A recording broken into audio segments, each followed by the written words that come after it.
Ieren en spieren, bonken, egen en fjern.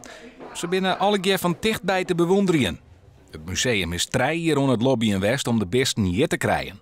Je hoort bij de passenpresentaties zit dan ook een Grutske directeur. Het woord Grutsk past natuurlijk heel mooi bij de olifant. Hè. Die is ook groots. Hè. Dat is natuurlijk, vind ik zelf, een van de indrukwekkendste plastinaten. Maar de mooiste vind ik de haai, waarvan alleen de bloedvaten zijn overgebleven. Dat vind ik bijna een kunstvoorwerp geworden.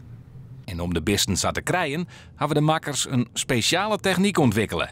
That requires us to inject a red polymer into the arteries and it distributes all over. And once it's cured, it has taken the shape of the arterial system and then we can dissolve the tissue away. En dit bloedt er dan bij gelijks oor van een hierste-kop. How they were fascinated.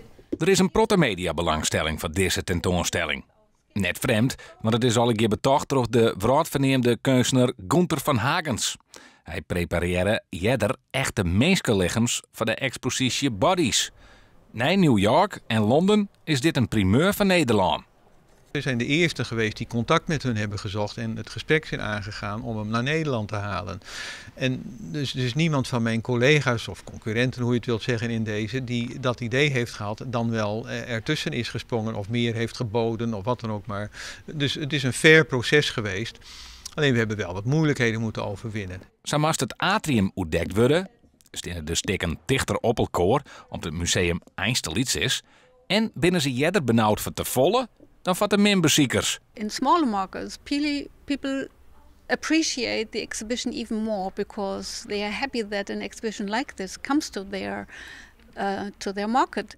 Doel is dat beziekers bijzondere dingen bewonderen kennen. Daar draait het om, nevens de makkers. They are wondering about the wonders of nature.